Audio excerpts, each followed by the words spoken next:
अब हम देखते हैं कि रिफ्यूजी इलाके में काले कपड़े पहने लोग एक दूसरे की तरफ इशारा कर रहे हैं। दरअसल मेजर और उसके साथी को इस बात का पता लग चुका है कि वो टैटू वाला इंसान इस मार्केट में आया हुआ है, जिसका पता उसी ऑक्सीनियम की खदान में काम करने वाले व्यक्ति ने दिया है, क्योंकि मेजर ने उसी आदमी को वो टैटू वाला निशान दिया था और उससे कहा था कि इसे सारे रिफ्यूजी इलाकों में बंटवा दो, जिससे कि हम उन लोगों को जल्द से जल्द पकड़ सकें। और ये जो लोग एक दूसरे की तरफ इशारा कर रहे हैं वो आर्मी के ही लोग हैं, जो कि मेजर के साथ उन लोगों को पकड़ने के लिए आए हैं। इन सभी लोगों की नजर उसी आदमी पर है जो वहाँ पर बैठा बाल कटा रहा है। दूसरी तरफ हम 5-8 को देखते हैं, जिसको अभी अभी 3-3 ने कॉल की है। वो उसे बताता है कि यहाँ पर मैंने 2 एसयूवी देखी है, जिसमें गंभीरता वाली बात यह है कि उनकी नंबर प्लेट तो है ही नहीं जैसी कि पहले देखी गई थी। मुझे लगता है ये वही लोग हैं जो किडनैपिंग में रियू का साथ दे रहे हैं। 5-8 उसे कहता है कोई बात नहीं, तुम आगे बढ़ जाओ, मैं उसे देख लूंगा, सिर्फ तुम मुझे ये बता दो कि वो जा किधर रही है। तो 3-3 उससे कहता है कि मैंने उनको क्यूबो टावर फेवरिक इलाके में जाते हुए देखा है। अब 5-8 उससे कहता है कि ठीक है, मैं उनको देख लूंगा, तुम अपना काम करो और डिलीवरी के बाद हम लोग 3rd राउंड को देखने के लिए जाएंगे। अब 5-8 आगे बढ़ने लगता है, वो भी क्यूबो टावर की तरफ। और जब वो क्यूबो टावर इलाके को पार कर रहा होता है तभी उसका सामना 2 एसयूवी से होता है, जिसमें काले कपड़े पहने बहुत सारे लोग थे। 5-8 ने अपना ट्रक उनके गाड़ी के आगे लगा दिया था। अब उन लोगों में से एक आदमी कहता है क्यों भाई, कौन है तू? तो 5-8 उससे उल्टा पूछता है तू कौन है बे? वो आदमी कुछ बोलने के बजाय अपनी गन को निकालकर लोड करने लगता है। ऐसा लग रहा था कि उसके दिमाग की सनक चुकी है, लेकिन 5-8 इस बात को भांप लेता है कि वो उस पर गन चलाने वाला है। तो वो पलक झपकते ही अपनी गन को निकालकर एक ही झटके में सबको मौत के घाट उतार देता है और उसका गला पकड़कर उसको वहीं दबा लेता है और बहुत मारता है। लेकिन उसे ये सब करने में बहुत दिक्कत आई थी, क्योंकि उसे इसमें अपनी जान भी गंवानी पड़ सकती थी। लेकिन 5-8 तो पहले से ही यहाँ का दिग्गज है, तो उसे तो कुछ हो ही नहीं सकता। अब 5-8 सबको मारने के बाद जब कार के इस तरफ आता है तो वो देखता है कि वही इंसान जिसको अभी उसने नीचे गिराया था वो कुछ डिवाइस को लेने के लिए रेंग रहा है। वो उस डिवाइस के पीछे इतना पागल होते थे कि उन्हें वो डिवाइस चाहिए ही चाहिए होती थी। तो 5-8 अब गुस्से में उसे उठाकर एक कार में दे मारता है। अब वो उस आदमी को पलटकर उसके निशान को काट कर देखता है कि उसमें ऐसी क्या चीज है जो उसको ब्लास्ट करके उसको मार देती है। जब 5-8 उसके निशान को काटता है तो उसमें एक चिप जैसी चीज निकलती है। 5-8 उसको वहां से उठाकर अपने ट्रेनिंग सेंटर में ले आता है और उससे पूछता है कि तुम अपने आप को क्यों मारना चाहते हो, और जब भी तुम्हें लगता है कि तुम पकड़े जाने वाले हो तो तुम अपने डिवाइस को ऑन करके खुद को क्यों मार लेते हो, और ऐसी क्या प्लानिंग है जिसके लिए तुम्हें ट्रेंड किया गया है। लेकिन वो आदमी उसे कुछ नहीं बताता, बल्कि उसके ऊपर हंसने लगता है। अब हम इधर मेजर को देखते हैं, जो कि उस आदमी को पकड़ने के लिए पूरी तैयारी कर चुकी होती है। वो अपने लोगों की तरफ इशारा करती है कि जैसे ही ये आदमी यहाँ से उठेगा हम इसके पीछे लग जाएंगे। अब हम देखते हैं कि वहाँ का बार्बर उसके बालों को बहुत ही अच्छे तरीके से सहला रहा है, जिसकी वजह से हम उसके टैटू को बहुत ही आसानी से देख पा रहे हैं। जैसे ही वो आदमी वहाँ से अपने बाल कटाकर जाने लगता है तो मेजर उसके पीछे लग जाती है और अपने सभी लोगों से कहती है कि तुम सब लोग अलग अलग रास्ते से जाओ, जिससे कि ये भाग ना सके। वो आदमी चलता जा रहा था और मेजर उसका पीछा करती जा रही थी, लेकिन जब वो एक सुनसान सड़क पर पहुंचते हैं तो उसे ऐसा लगता है कि उसका पीछा कोई कर रहा है। लेकिन जब वो पलटता है तब तक मेजर छिप चुकी थी, लेकिन उसने इस बात को भांप लिया था कि वहाँ पर अभी अभी कोई छुपा है, तो वो बहुत ही स्पीड में वहाँ से भागने लगता है। तभी मेजर वहाँ से उठकर भागने लगती है और अपने सभी साथियों से कहती है लगता है मुझे उसको पता चल चुका है कि मैं यहाँ पर उसका पीछा कर रही हूँ, और वो क्यूबो टावर बिल्डिंग की तरफ जा रहा है। अब वो सभी लोग उसका पीछा करने लगते हैं, लेकिन जब वहाँ मेजर पहुँचती है तब तक वो आदमी छिप चुका था। मेजर को शक होता है कि वो राइट साइड में उसके छिपा हुआ है, लेकिन जैसे ही मेजर उसको राइट साइड में गन दिखाते हुए आगे बढ़ती है तो वहाँ पर कोई नहीं होता। तभी मेजर जैसे ही लेफ्ट साइड में मुड़ती है तो उसके पीछे से अचानक से बंदा वो आ जाता है, लेकिन ये समझ नहीं आता कि वो कहाँ से निकल आया। अब हम देखते हैं कि मेजर के पीछे से उसने गन दिखाकर उससे कहता है कि अपने हथियार फेंक दो और मुझे ये बताओ कि तुम कौन हो और तुम्हारे जैसे कितने लोग हैं यहाँ पर। तो मेजर उससे कहती है कि मैं डिफेंस इंटेलिजेंस की मेजर हूँ और मेरे जैसे यहाँ पर बहुत सारे लोग हैं जो कि अब तुम्हें खत्म कर देंगे। इतना कहते ही मेजर की टीम वहाँ पर पहुंच जाती है और यहाँ भी वही होता है जो नहीं होना चाहिए था। उस आदमी को जैसे ही लगता है कि वो चारों तरफ से घिर चुका है तो वो घुटनों के बल बैठकर अपनी गन को नीचे रखकर अपनी डिवाइस को निकाल लेता है और उसको एक्टिवेट कर देता है, जिसमें एक रेड लाइट जलने लगती है और उसी के साथ ही साथ उसकी गर्दन पर भी सर्कल बन रहा था, जिससे उसकी गर्दन टूट जाती है और वो मर जाता है। और यहाँ मेजर को कुछ भी हाथ नहीं लगता, लेकिन मेजर यहाँ पर एक बात सोचती है कि ऐसी क्या चीज है जो इन्हें मरने पर मजबूर कर देती है। अब मेजर को उसका फोन मिलता है, लेकिन वो टूटा हुआ था। मेजर सोच रही थी कि शायद हमें इसमें कुछ प्लानिंग की जानकारी मिल जाए, तो वो उसे रिपेयर करने के लिए अपने साथी को दे देती है और उस आदमी के मेडिकल सैंपल लेने के लिए उस आदमी को भी बाहर ले जाया जाता है, क्योंकि उसके दिमाग की सर्जरी करनी थी, क्योंकि ये पता लगाना था कि वो ऐसा कर क्यों रहे हैं। इधर दूसरी तरफ हम यूनसावर के दोस्त और उनके दादाजी को देखते हैं, जो अपने टीवी के सिग्नल को संभालने की कोशिश कर रहे थे, क्योंकि उन्हें इस बात की जानकारी मिल चुकी थी कि अब तीसरा राउंड भी लाइव देखा जा सकता है। जब छमियोंग ग्रुप के लोग अनाउंसमेंट कर रहे थे तो उन्होंने सिर्फ सेकेंड राउंड के के लिए ही कहा था और उन्होंने कहा था कि थर्ड राउंड सीक्रेट होगा जिसको कोई नहीं देख पाएगा सिवाय प्रधान जोन के लोगों के अलावा। लेकिन अब ऐसा नहीं होता, रियो ने रूल्स को चेंज कर दिया है अपने प्लान के मुताबिक। अब हम रिफ्यूजी इलाके पर भी नजर डाल लेते हैं जहाँ पर बहुत सारे लोग लाइव टेलीकास्ट को देख रहे होते हैं, लेकिन उन्हें इस बात के बारे में नहीं पता कि इसके पीछे क्या राज है और क्या हो सकता है उनके साथ। अब हम यूनसावर को देखते हैं जो कि थर्ड राउंड जीतने के लिए बॉक्सिंग रिंग में पूरी फुर्ती के साथ खड़ा होता है और उसके सामने ही बॉक्सिंग रिंग में दूसरा बंदा खड़ा होता है जिससे कि उसका ये मुकाबला होने वाला है, जिसका नाम जू सियोंग है। अब एक अनाउंसमेंट की जाती है जिसमें बताया जाता है कि हर राउंड 5 मिनट का होगा और ये राउंड तब तक चलते रहेंगे जब तक कि हमें कोई एक विजेता ना मिल जाता। इसका मतलब ये था कि इस राउंड में किसी भी तरह के पॉइंट्स को काउंट नहीं किया जाएगा, बल्कि ये मुकाबला तब तक चलेगा जब तक कि दोनों में से कोई एक मर नहीं जाता या फिर खुद को दूसरे के सामने सौंप नहीं देता। इस राउंड को देखने के लिए रियो, मेजर, फोर्डेस बन और बाकी के प्रधान जोन के लोग भी आए हुए हैं, यहाँ तक कि प्रेसिडेंट मैम भी। अब थर्ड राउंड को स्टार्ट कर दिया जाता है जिसमें सबसे पहले उनको ग्लव्स को टच कराना होगा और अब फाइट बोलकर फाइट को स्टार्ट कर दिया जाता है। जैसे ही फाइट स्टार्ट होती है जियोंग सियोंग उछलकर यूनसावर के एक पैर मारता है, लेकिन यूनसावर नीचे झुक जाता है और यूनसावर को वो पैर नहीं लगता। अब यूनसावर उसको मारने की कोशिश करता है लेकिन यूनसावर भी उसको नहीं मार पा रहा था। सभी लोगों की नजर इन पर है क्योंकि वो देखना चाहते हैं कि इन लोगों में से कौन जीतेगा और सबसे ज्यादा आस लगाए हुए हैं रिफ्यूजी, क्योंकि उनका मानना है कि इस राउंड को यूनसावर को ही जीतना चाहिए। अब हम देखते हैं कि जियोंग सियोंग फिर से अटैक करता है जिससे यूनसावर बॉक्सिंग रिंग में आकर लगता है। अब इन लोगों में बहुत ही तेजी के साथ फाइट होने लगती है जिसमें ये जियोंग सियोंग यूनसावर को उठाकर नीचे पटक देता है। रिफ्यूजी लोग यूनसावर के गिरने से उदास हो रहे हैं क्योंकि उन्हें लग रहा है कि शायद कहीं यूनसावर इस गेम को हार न जाए। मेजर बिना किसी रिएक्शन के वहाँ पर बैठी हुई है और पूरी लगन के साथ उस गेम को देख रही है, लेकिन साथ ही साथ उसकी नजर रियो पर भी है क्योंकि वो अपने आदमी को कुछ न कुछ इशारे से बता रहा था और कुछ सबूत उसके हाथ लग भी गए थे क्योंकि जब उसे वो फोन मिला था तो उसमें कुछ प्लानिंग के बारे में दिया गया था और वो शक को साबित करने के लिए उस पर नजर गड़ाए बैठी है। अब हम देखते हैं कि रियो अपने पास एक आदमी को बुलाता है, वो उससे पूछता है कि सब काम ठीक तो चल रहा है ना? तो वो आदमी कहता है हाँ सर बिल्कुल एकदम राइट चल रहा है सब कुछ। तो रियो कहता है ठीक है, मेरे कहे मुताबिक काम हो जाना चाहिए। वो आदमी हाँ में सर हिलाकर वहाँ से निकल जाता है। इधर जियोंग सियोंग ने यूनसावर को बहुत ही कसकर पकड़ा हुआ है। यूनसावर छूटने की कोशिश करता है, उसके पीठ में काफी मुक्के भी मारता है लेकिन वो उसको छोड़ता ही नहीं बल्कि वो उसको उठाकर पीछे की ओर फेंक देता है जिससे यूनसावर काफी तेज नीचे गिरा था। अब फोर्डेस बन उससे कहती है कि तुम इतनी आसानी से उसको क्यों पीटने दे रहे हो? तो यूनसावर कहता है कि मैं इसको चेक कर रहा हूँ कि ये कितना ताकतवर है, लेकिन 5-8 जितना ताकतवर तो नहीं है ये, मैं इसको आसानी से हरा दूंगा। ये थोड़ा मजाकिया तो था लेकिन यूनसावर को नहीं पता कि वो क्या कर सकता है। यूनसावर को इतना कहे देर नहीं हुई थी तब तक जियोंग सियोंग ने उसको उठाकर फिर से पटक दिया और उसके सीने पर बैठकर उसके मुक्के ही मुक्के मारने लगा जिससे यूनसावर का बहुत बुरा हाल हो गया था और उसे देखने में ऐसा लग रहा था कि उसका अगला राउंड हो भी नहीं पाएगा। लेकिन यूनसावर अपने आप को जैसे तैसे संभाल कर अगले राउंड के लिए रेडी करता है और फोर्डेस बन उसकी पट्टी करती है। लेकिन अब उसका एक राज बहुत ही तेजी के साथ वायरल होने लगता है जो कि उसके सर पर लगी चोट थी, क्योंकि उसका एक म्यूटेंट होना एक राज था लेकिन अब ये एक राज नहीं रहा क्योंकि उसको सारे लोग लाइव देख रहे थे और उसकी चोट ऐसे चमक रही थी जैसे कोई स्टील की चीज हो। वो कुछ और नहीं बल्कि यूनसावर की हड्डियां ही थी जो कि चमक रही थी, जिस पर रियो की नजर पड़ जाती है तो वो उसे चौंक कर देखता है। अब उसे लग रहा था कि उसने जितने भी एक्सपेरिमेंट किए हैं वो सब व्यर्थ जाने वाले हैं क्योंकि उसकी दवा तो यहाँ पर थी। आज तक वो जिसको ढूंढता आ रहा था वो अब उसके सामने ही था, लेकिन अभी तक ये कंफर्म नहीं हुआ है कि उसके म्यूटेंट सेल उस पर काम करेंगे या नहीं करेंगे। प्रेसिडेंट मैम उससे कहती है कि तुम्हें इससे काफी उम्मीद थी है ना रियो? अब रियो उससे कहता है अभी राउंड पूरे नहीं हुए, अभी आगे देखते हैं क्या होता है। अब फोर्डेस बन यूनसावर से कहती है क्या हुआ, तुम उसे मार क्यों नहीं पा रहे हो? यूनसावर कहता है मैंने उसकी कमजोरी को जान लिया है। फोर्डेस बन एक तीखी स्माइल में उससे कहती है ठीक है खत्म कर दो। इधर हम 5-8 को देखते हैं जो कि उस आदमी से पूछताछ कर रहा होता है। वो उससे पूछने की कोशिश करता है कि यहाँ पर क्या चल रहा है, क्या तुम मुझे बताओगे कि आगे क्या होने वाला है? लेकिन वो आदमी उसको कुछ नहीं बताता। तभी हम देखते हैं कि उसके जेब से फोन बजने लगता है। जैसे ही 5 उसका फोन निकालकर स्क्रीन को चेक करता है तो उसमें बताया जा रहा था कि अपनी लोकेशन को बताओ कि तुम हो कहाँ पर। अब 5-8 उसके फोन को पूरी तरह से एनालाइज करता है और जब वो उसकी फाइल्स को खोल कर देखता है तो उसे कुछ ऐसा मिलता है जिसकी कल्पना कोई कर भी नहीं सकता। कुछ ही देर में कुछ ऐसा होने वाला है जिससे 1% जनसंख्या भी बहुत मुश्किल से जिंदा रह पाएगी और शायद ना भी। अब 5-8 इस बात को अपने टीम मेंबर्स को बता देता है और वो अपने अपने ट्रक के साथ जल्दी से वहाँ से निकल जाते हैं और सभी को अलग अलग जोन्स में जाने के लिए कहा था।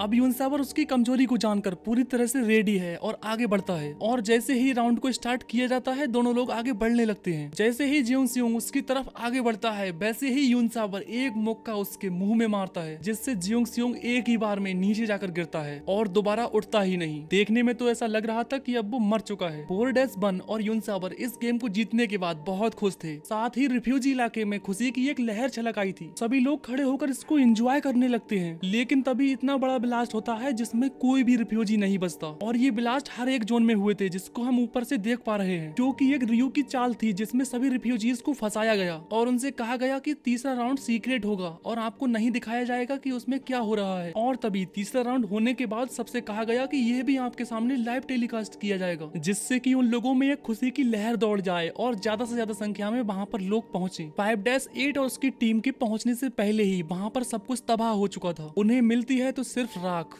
और कुछ भी नहीं। अब हम वहाँ पर मेजर को भी देखते हैं, जो कि उस आदमी के जाने के बाद वहाँ से उठकर सीधा रिफ्यूजी जोन आ गई थी, क्योंकि उसको भी इस बात की भनक लग गई थी कि शायद कुछ गलत होने वाला है। लेकिन वो भी इस काम में लेट हो गई थी। अब वो 5-8 से मिलती है। 5-8 उसे एक फोन देता है जो कि उसने उसी आदमी से लिया था। वो उससे कहता है कि इसमें बहुत सारी इनक्रिप्टेड फाइलें हैं जिसको तुम्हें डिक्रिप्ट करना होगा, और देखो कि इसमें अगले की क्या प्लानिंग है। इस तबाही के मंजर के बाद सब कुछ बहुत सुनसान हो गया था। दादाजी अपने सभी लड़कों से कहते हैं कि देखो, मैंने तुमसे मना किया था कि बाहर मत जाना। अगर आज तुम भी बाहर गए होते तो तुम भी आज जिंदा नहीं बचते। तभी वो लड़के कहते हैं कि हाँ दादाजी, अगर मैंने तुम्हारी बात नहीं मानी होती तो मैं भी आज जिंदा नहीं होता, उन्हीं की तरह राख में बदल गया होता। तभी हम दादाजी के पास एक आदमी को देखते हैं जो कि बहुत रो रहा होता है और उदास भी होता है, जिसकी फैमिली उसके सामने ही जलकर राख हो गई। लेकिन उसने उन लोगों को आते हुए देखा था जो कि वहाँ पर बॉम्ब ब्लास्ट कर रहे थे। लेकिन उसे वहाँ पर ऐसा कोई गलत काम नहीं लगा, क्योंकि उसे ऐसा लग रहा था कि उन बैग्स में भी खाना होगा, क्योंकि वो खाना ही बांट रहे थे। अब दादाजी उससे कहते हैं कि कुछ दिन शोक मना लो, उसके बाद सारे जोन्स में इसकी खबर फैला देना कि कोई भी गलत चीज, कोई भी गलत कदम आगे ना उठाएं, जिससे कि उनकी जान को खतरा हो। क्योंकि अभी भी कुछ लोग बचे हुए थे जो कि अपने ही घर से लाइव टेलीकास्ट को देख रहे थे, सेम दादाजी की तरह। इधर 3-3 उस आदमी को बहुत बुरी तरह मार रहा होता है जिसको 5-8 ने पकड़ा था। वो उससे पूछता है, बता साले आगे तू क्या करने वाला है। वो आदमी उसकी तरफ कुछ देर देखता है और हंसने लगता है। तभी 3-3 को गुस्सा आता है और वो एक मुक्का उसके मुंह में जड़ देता है और उससे पूछता है कि तेरे जैसे सरफिरे और कितने हैं यहाँ पर। लेकिन वो कुछ नहीं बता रहा था। तभी 5-8 उससे कहता है, रुको, तुझे मरना है ना तो तेरी मौत ही सही। वो अपनी गन निकालकर उसके मुंह में लगा देता है और अब सीन कट होता है और हम देखते हैं यूनसावर को, जो उसी चोट को अपने शीशे में देख रहा होता है। तभी वहाँ 4-1 आती है और यूनसावर उससे पूछता है, इसका मतलब तुम्हें पहले से ही पता था कि मैं एक म्यूटेंट हूँ। तब वो कहती है कि इसका जवाब तुम्हें 5-8 सर देंगे। इतना कहते ही वहाँ पर एक आदमी आता है और उससे कहता है कि आगे की कार्रवाई के लिए तुम्हें चलना होगा। अब हम देखते हैं कि यूनसावर को एक मशीन में लिटा दिया गया है, जिससे उसकी बॉडी स्कैन हो रही है और उसके हाथ में QR कोड लगाया जा रहा है। लेकिन इसके साथ ही साथ उसके म्यूटेंट सेल भी निकाले जा रहे थे, जिसका पता यूनसावर को नहीं था, क्योंकि उसको ऐसा लग रहा था कि ये सब इसके रूल्स हैं, जिसमें उसके खून और सेल्स को भी चेक किया जाएगा। अब रियो के पास उसका आदमी आता है। वो उससे कहता है कि सर, आपका एक्सपेरिमेंट कामयाब रहा, बस अब इसकी एक लाइव टेस्टिंग बाकी है और सब क्लियर हो जाएगा। तभी रियो अपनी टाई को कसते हुए कहता है, बिल्कुल आज ही करेंगे। इधर हम यूनसावर को देखते हैं जो कि अपने रूम का दरवाजा अपने QR कोड से खोल रहा होता है। यूनसावर घर के अंदर आते हुए खुद से कहता है, अब मेरे पास एक घर भी है। उसके हाथ में एक मेडल भी था जो कि उस लास्ट राउंड को जीतने के बाद मिला। वो उसे टेबल पर रखकर अपने बॉक्स को खोलकर देखता है, जिसको अब 5-7 का नाम दिया गया था। वो उसमें रखे टैब और फोन को देखने लगता है। यूनसावर अपने टैब को देखते देखते ही सो जाता है। उसको इतना होश भी नहीं रहा था कि उसका टैब उसके ऊपर ही रखा है, क्योंकि उसको लड़ाई के बीच उसको काफी चोटें आई थी और वो काफी थक भी गया था। अब हम मॉर्निंग का समय देखते हैं, जहाँ पर यूनसावर अपने कपड़े पहनकर डिलीवरी करने के लिए तैयार होता है। लेकिन जब वो अपने कमरे से बाहर निकल कर आता है तो मेजर जंगसोरा उसके सामने ही होती है। वो उन्हें देखकर बहुत खुश होता है। तो मेजर उससे कहती है कि तुम्हें सतर्क रहना होगा, क्योंकि तुम्हारा म्यूटेंट होना एक अब राज नहीं रहा। अब सबकी नजरें तुम पर होंगी। ठीक से काम करना और सतर्क रहना। यूनसावर का डिलीवरी के लिए आज पहला दिन है। वो अपने ट्रक के पास जाता है जहाँ पर उसको 5-8 मिलता है। वो उससे कहता है कि मुझे तुमसे कुछ कहना है। तो 5-8 उससे कहता है, ठीक है, लेकिन डिलीवरी के बाद। यूनसावर कहता है, कहाँ? तो वो कहता है, क्या तुझे फिर से बताना पड़ेगा? इतना कहकर वो अपने ट्रक को लेकर वहाँ से निकल जाते हैं। अब यूनसावर अपने ट्रक में बैठा बैठा सोचता है कि न जाने मेरे दोस्त कैसे होंगे और कहाँ होंगे। लेकिन तभी उसके सामने स्पीड लिमिट का बोर्ड आ जाता है, जिसको यूनसावर और उसके दोस्त पहले लगाया करते थे गाड़ियों में चढ़ने के लिए। यूनसावर बहुत खुश होता है क्योंकि उसे पता चल जाता है कि उसके दोस्त पीछे ही है। वो ट्रक को रोककर अपने दोस्तों से मिलता है और उनको ट्रक की सैर कराता है, क्योंकि वो काफी समय से इस मौके को मिस कर रहे थे। अब यूनसावर अपने दोस्तों से कहता है, कि हम पुनर्वास योजना में ही मिलेंगे, क्योंकि सभी रिफ्यूजीज को पुनर्वास योजना में जगह दी जा रही है और वहाँ तुम भी आओगे, तो अब हम लोग वहाँ साथ में ही रह सकते हैं। इतना कहकर यूनसावर उनको नीचे उतार कर वहाँ से चला जाता है। यूनसावर का आज डिलीवरी का पहला दिन है। अब वो अपना पार्सल उठाता है और घर के अंदर जाने लगता है। जब एक औरत उससे पार्सल लेने के लिए आती है तो उससे पार्सल लेकर उसकी तरफ देखने लगती है। यूनसावर उसको पार्सल देकर वहाँ से जाने लगता है, लेकिन वो औरत उससे कहती है कि तुम्हें पार्सल पाने वाले की पहचान करनी होगी। तो यूनसावर कहता है अरे हाँ। अब वो वहाँ से निकल जाता है। अब हम यूनसावर को दूसरी जगह पर देखते हैं जहाँ पर उसे बच्चे मिलते हैं। वो बच्चे उसके पीछे ही पड़ गए थे, उसको छोड़ ही नहीं रहे थे। वो उससे कहते हैं अरे 5-7 म्यूटेंट म्यूटेंट। वो बच्चे उससे म्यूटेंट कह कहकर उससे चिपके जा रहे थे। दूसरी तरफ हम रियो को देखते हैं जहाँ पर वो म्यूटेंट सेल की टेस्टिंग कर रहा होता है, जिससे कि वो उसका यूज अपने ऊपर कर सके। और जैसे ही वो सेल्स उसके अंदर इंजेक्ट किए जाते हैं वो आदमी ठीक होने लगता है, क्योंकि म्यूटेंट के अंदर कुछ ऐसा होता है जो कि उसके घाव को बहुत जल्दी भर देता है और वो कभी बीमार भी नहीं होता। यूनसावर के म्यूटेंट सेल्स उस आदमी पर काम कर जाते हैं और वो ठीक हो जाता है। अब वो आदमी रियो से कहता है तुम्हारा एक्सपेरिमेंट कामयाब रहा सर। रियो कहता है हाँ, इसमें तुम्हारा भी बहुत योगदान है, और एक काम करो, रिफ्यूजीज के लिए वैक्सीनेशन की तैयारियां करो, वो भी आज ही। अब हम रिफ्यूजी इलाके में देखते हैं जहाँ पर वैक्सीनेशन की गाड़ियां आने लगती हैं। उन गाड़ियों में बहुत सारे डॉक्टर्स आए थे और वहाँ पर कैंप लगा रहे थे और अनाउंसमेंट की जा रही थी कि सभी को वैक्सीनेशन कराना होगा, जिससे कि हम तुम्हारा सही से पुनर्वास कर सकें, जिससे अगर किसी को भी कोई बीमारी भी हो तो वो खत्म हो जाए और सिर्फ वही लोग पुनर्वास में जा सकेंगे जिसका टीकाकरण हो गया होगा। अब ना चाहते हुए भी सभी को वैक्सीनेशन कराना ही होगा। अब हम देखते हैं कि भारी मात्रा में लोग वहाँ पर आने लगते हैं, लेकिन कुछ लोग डर भी रहे थे तो कुछ लोग हिम्मत जुटाकर वहाँ पर पहुँच ही जाते हैं। दूसरी तरफ हम उस आदमी को देखते हैं जो कि अभी बेहोश है, जिसको 5-8 ने कैद कर रखा है, लेकिन जैसे ही उसकी आंख खुलती है वहाँ पर फायरिंग होने लगती है। वहाँ पर कुछ लोग फायरिंग कर रहे थे और 5-8 के लोगों को मार रहे थे, और देखते ही देखते वो काफी लोगों को मार भी देते हैं और उस आदमी को छुड़ा लिया जाता है। लेकिन इस बीच उसके भी आदमी मारे जा रहे थे, लेकिन उनका मकसद सिर्फ एक ही था, उस आदमी को बचाना। वो उसको कवर देते हुए वहाँ से निकालने लगते हैं। वो लोग अपनी कार की तरफ उसको ले जा रहे थे, लेकिन वहाँ पहुँचते पहुँचते सभी लोग मारे जाते हैं और वो आदमी बच जाता है। वो आदमी वहाँ से निकलकर सीधा अपने अड्डे पर पहुँचता है। वो वहाँ की लाइट ऑन करता है और अपनी गन को निकालकर लोड करके अपने सामने ही रख लेता है। अब हम देखते हैं कि वो बहुत बुरी तरह से घायल है और उसे नींद आ रही है। अब उसे काफी दर्द होने की वजह से वो वहीं की वहीं सो जाता है। लेकिन अब कुछ देर बाद वहाँ पर रियो का वही आदमी आता है जिसका नाम ओसाब है। वो आदमी उसे उठाता है और उससे कहता है ये हालत तुम्हारी किसने की है, क्या हुआ है तुम्हारे साथ? वो आदमी कहता है कि ये मेरी हालत डिलीवरी मैंस ने की है। तो वो कहता है तुम वहाँ से छूटे कैसे? तभी वो कहता है मुझे टीम आई थी बचाने, लेकिन ओसाब कहता है मैंने तो कोई टीम नहीं भेजी। वो समझ जाता है कि ये डिलीवरी मैंस की चाल है। वो तुरंत वहाँ पर रखी गन से उसके सर में गोली मार देता है। अब वो अपने आप से कहता है कि बेवकूफ, मुझे कॉल नहीं करनी चाहिए थी तुझे। अब वो वहाँ से निकलने लगता है, लेकिन तभी वहाँ पर 5-8 आ जाता है। अब हम कुछ देर पहले का सीन देखते हैं जहाँ पर 5-8 ने इस चाल को चला था। 5-8 ने अपने ही आदमियों को उसका साथी बनाकर उसके पास भेजा था, जिससे कि उसको यकीन हो जाए कि हाँ ये मेरे ही साथी हैं। उसके साथी उससे पूछते हैं क्या ये काम करेगा? 5-8 कहता है हाँ बिल्कुल करेगा। अब हम देखते हैं कि ओसाब को उसने बहुत बुरी तरह से पकड़ लिया है और वो कुछ उससे पूछने की कोशिश कर रहा है, जहाँ पर 4-1 भी होती है। वो उससे पूछता है कि तुम्हारी अगले की प्लानिंग क्या है, लेकिन ओसाब कहता है मुझे कुछ नहीं पता। उससे काफी पूछने के बाद भी वो कुछ नहीं बता रहा था, लेकिन अब इस बार 5-8 की सनक जाती है। तो 5-8 कहता है ठीक है मत बता। अब वो उसे उठाकर एक खिड़की की तरफ फेंक देता है और उसकी टाई को पकड़कर पूरी तरह से खींच लेता है, जिससे उसके गले में वो टाई कस जाती है और उसका दम घुटने लगता है। अब 5-8 ने एक हाथ से सिगरेट को पकड़ा हुआ था और एक हाथ से उसकी टाई को, और अपनी सिगरेट खत्म करने के बाद सिगरेट को फेंककर उसको उठा लेता है, क्योंकि वो इस सारे से उसको कह रहा था कि अब रहम करो, मुझे मत मारो। तभी 5-8 उसको समझाता है कि तुझे चिप वाली आसान मौत मैं तुझे नहीं दूंगा, बल्कि मैं तुझे तड़पा तड़पा कर मारूंगा अगर तूने मुझे अगले प्लान के बारे में नहीं बताया तो। और तेरा फायदा इसी में है कि तू हमारे साथ मिल जाए और हमें अगले प्लान के बारे में बता दे। उस आपके पास दूसरा ऑप्शन है ही नहीं सिवाय इसको चुनने के, क्योंकि उसकी मौत दोनों तरफ से दिखाई दे रही थी, क्योंकि अगर इस बात का रियो को पता चल जाता तो वो उसको खत्म कर देता, इसलिए उसको ये सब छुप कर करना पड़ेगा। वो उसे अगले होने वाली प्लानिंग के बारे में बता देता है। अब हम इस तरफ देखते हैं कि वैक्सीनेशन के नाम पर वो लोग उनको जहर के इंजेक्शन लगा रहे थे, जो कि इंजेक्शन लगने के बाद कुछ देर में ही लोग मरते जा रहे थे। लोग अपने घर पहुंचने के बाद एक एक करके सब मरते जा रहे थे, लेकिन इस मौत का कारण उन लोगों को नहीं पता था। उन्हें ऐसा लग रहा था कि ये कोई महामारी है, क्योंकि जो लोग वहाँ पर खड़े थे उन्होंने वैक्सीनेशन कराई ही नहीं थी। वो वैक्सीनेशन कराने जाने वाले थे, लेकिन वहाँ दादाजी और यूनसावर का एक दोस्त भी होता है। तभी दादाजी की नजर उनके हाथ पर बंधे बैंड पर जाती है। वो कहते हैं कि वो क्या चीज है, तो वो कहता है कि ये वैक्सीनेशन का निशान है, जिससे ये पता लगाया जा सकता है कि इनका वैक्सीनेशन हो चुका है। अब दादाजी समझ चुके थे कि ये मौत कैसे हो रही है, क्योंकि जो लोग लोग वहाँ पर मर रहे थे उनके सभी के वैक्सीनेशन हो चुके थे। अब वो लड़का कहता है अरे नहीं, वहाँ पर तो लल्लू पंजू भी गए हुए हैं। तभी दादाजी कहते हैं जल्दी जाओ, सभी को मना करो कि कोई भी वैक्सीनेशन नहीं कराएगा। वो भागते हुए कैंप की तरफ जाने लगता है। अब हम कैंप के ऊपर वाली बिल्डिंग में देखते हैं जहाँ पर 5-8 अपने स्नाइपर लेकर खड़ा होता है। वो वहाँ पर रियो का आने का वेट कर रहा था। जैसे ही रियो की गाड़ी वहाँ पर आती है तो वो उस पर निशाना लगाने लगता है, लेकिन लाख कोशिश करने के बाद भी रियो एक जगह नहीं रुक रहा था, क्योंकि 5-8 इस मौके को गवाना नहीं चाहता था। अब हम देखते हैं कि रियो एक जगह रुककर किसी से बात करने लगता है। तभी 5-8 उस पर गोली चलाने ही वाला होता है, लेकिन तभी ओ साहब वहाँ पर आकर उसको बचा लेता है। तभी 5-8 अपनी टीम को बताता है कि हमें ओ साहब ने धोखा दिया है, जैसा कि हमारे प्लान में था उसने सब चौपट कर दिया, अब उसे भी इसमें मरना ही होगा। अब 5-8 अपनी टीम से कहता है कि तुम मुझे कवर करो, मैं आगे की ओर बढ़ता हूँ। 5-8 बिना झिझके आगे की ओर बढ़ने लगता है। तभी रियो की नजर 5-8 पर पड़ती है। वो उसे बहुत ही अचंभे के साथ देख रहा था। रियो जल्दी से अपनी बुलेट प्रूफ कार में बैठकर वहाँ से निकलने लगता है। 5-8 उसको आगे की ओर से पकड़ने की कोशिश करता है, लेकिन वो उसे नहीं पकड़ पाता क्योंकि वो बुलेट प्रूफ कार में बैठा था। वहाँ पर अफरा तफरी मच गई थी। अब रियो प्रधान जोन पहुँचने के बाद अपने आदमी से कहता है कि सारे डिलीवरी मैन की जॉब्स को निलंबित कर दो और उनकी गिरफ्तारी की खबर फैलाओ, मुझे किसी भी हाल में वो लोग चाहिए। अब हम 5-8 को देखते हैं जो कि अपनी टीम के साथ वहाँ से अपनी लाइट बंद करके वहाँ से निकल जाते हैं। 5-8 अपनी टीम से कहता है कि किसी भी हाल में ना लाइट को जलाना है और ना ही किसी डिवाइस का यूज करना है। अब हम रियो को ट्रेनिंग सेंटर में देखते हैं जहाँ पर वो 5-8 और उसकी टीम को पकड़ने के लिए आया था, लेकिन वो लोग वहाँ से भाग चुके थे। अगला दिन आने के बाद इस बात की खबर लग चुकी थी कि लोग वैक्सीनेशन से मर रहे हैं, इसलिए 5-8 ने एक प्लान बनाया और सभी रिफ्यूजी जोन्स में अपने अपने आदमियों को भेज दिया और उनसे कहा कि जब तुम वहाँ पहुँच जाओगे तो ऑटो फायर कर देना, जिससे कि वहाँ पर भगदड़ मच जाएगी और सब लोग अपनी अपनी ओर भाग जाएंगे। यह बिल्कुल प्लान के मुताबिक था, लेकिन वहाँ ऐसा कुछ नहीं होता क्योंकि वहाँ पहुँचने के बाद लोग भागते भी हैं और वो लोग गन भी चलाते हैं। लेकिन जहाँ पर यूनसावर पहुँचता है वहाँ पर उसका दोस्त अपने दोस्तों को बचाने के लिए भागता हुआ आ रहा था। वो वहाँ से आवाज लगाता है कि लल्लू पंजू अपना वैक्सीनेशन मत कराना क्योंकि इसमें जहर है मिला हुआ। तो उसको 2 आर्मी के लोग वहीं पकड़ लेते हैं और उसकी तरफ गन दिखाने लगते हैं। तभी लल्लू पंजू कहते हैं ये साला पागल हो गया है लगता है, क्योंकि वो लोग उसकी आवाज को नहीं सुन पाए थे। तभी हम यूनसावर को देखते हैं जो कि वहाँ से सब कुछ देख रहा होता है। तभी वो अपने गन से ऑटो फायर करने लगता है, जिससे लोगों में भगदड़ मच जाती है और यूनसावर अपनी गन को फेंक कर अपने दोस्त की तरफ भागने लगता है। तभी उसका दोस्त कहता है कि इधर मत आओ, इधर ये लोग तुम्हें मार देंगे, तुम्हें पकड़ लेंगे। लेकिन यूनसावर कुछ नहीं सुनता, वो तो उल्टा भागता ही आ रहा था। तभी उसका दोस्त अपने दोस्त को बचाने के लिए आगे की ओर भागता है, लेकिन जैसे ही वो वहाँ से उठकर भागने की कोशिश करता है तो वो आर्मी के लोग उस पर गोलियां चला देते हैं, जिससे उसके दोस्त की डेथ हो जाती है। अब यूनसावर अपने दोस्त के पास आकर उसको गले लगा लेता है, लेकिन वो आर्मी के लोग उसके सर में गन को मारकर वहाँ से उठाकर ले जाते हैं। अब यूनसावर को पकड़ लिया गया था। इस बात की खबर सभी लोगों को लग चुकी थी कि वैक्सीनेशन में जहर है और यूनसावर को पकड़ लिया गया है। तो अब हम मेजर को देखते हैं जो अपने साथी के साथ 5-8 के पास जा रही है। उसका साथी उससे कहता है कि मैम मैं तुम्हारे साथ ही हूँ, बस तुम एक ऑर्डर दो बस।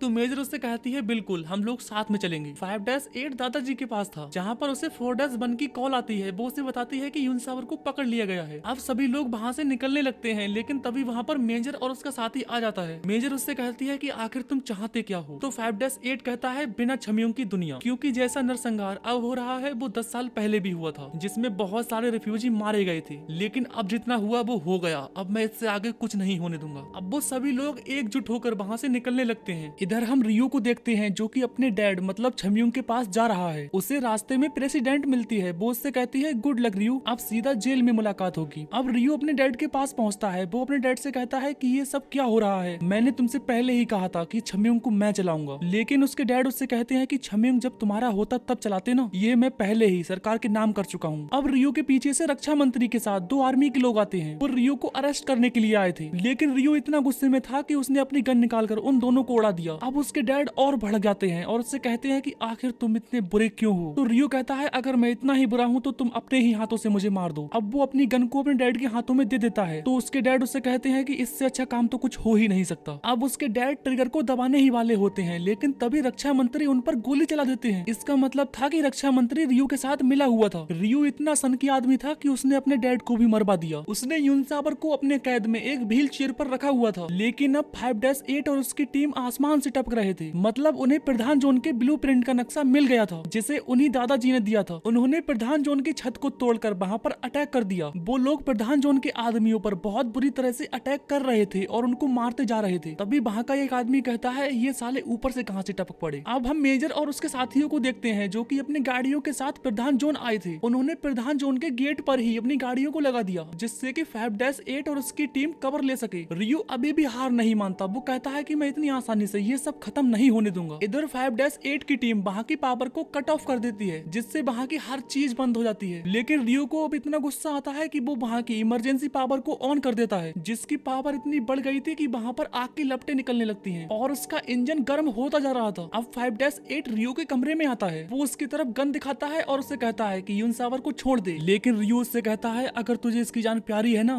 तो अपने हथियार फेंक दे। तो 5-8 उससे कहता है कि तू आखिर चाहता क्या है। तो रियो उससे कहता है कि मेरी छवियों की दुनिया में रिफ्यूजीज के लिए कोई जगह नहीं है और ना ही कभी थी, और अगर तेरे लिए एक अच्छा जीवन चाहिए तो तू मेरा साथ दे, ना कि इन भूखे नंगे रिफ्यूजीज का। अभी भी वक्त है, समझ जा। 5-8 उससे कहता है कि समझने का वक्त मेरा नहीं तेरा है। रियो उस पर गन चलाने ही वाला होता है, लेकिन तभी यूनसावर का हाथ चेयर के गियर में लग जाता है, जिससे चेयर एक तरफ के लिए भागने लगती है। रियो उससे कंफ्यूज हो जाता है और एक तरफ के लिए देखने लगता है। इसी बात का फायदा 5-8 उठा लेता है और उसे गोली मार देता है। रियो एक ही पल में तड़पने लगता है और हंसने लगता है और कहता है खेल खत्म हुआ। लेकिन 5-8 उसके मत्थे में एक गोली और मारता है, जिससे रियो की डेथ हो जाती है। अब प्रधान जोन के लोगों में हलचल मच जाती है, वो वहाँ से निकलने के लिए भागने लगते हैं। लेकिन 5-8 सभी को बचाने के चक्कर में था, वो वहाँ पर एक्सपेरिमेंट हो रहे सभी बच्चों को बचा लेता है और सभी को आजाद करके बाहर की ओर भेज देता है। मेजर और 5-8 यूनसावर को बाहर निकाल लेते हैं और प्रधान जोन में आग फैलने लगती है। अब हम प्रेसिडेंट को देखते हैं जो कह रही होती है कि ये जोन सेफ है और अब सभी रिफ्यूजीज को उसमें पुनर्वासित किया जाएगा, जिसे सरकार के द्वारा चलाया जाएगा और सभी रिफ्यूजीज और अदर जोन्स को सभी को एक समान माना जाएगा। और इसी के साथ ये वेब सीरीज यहीं पर एंड हो जाती है।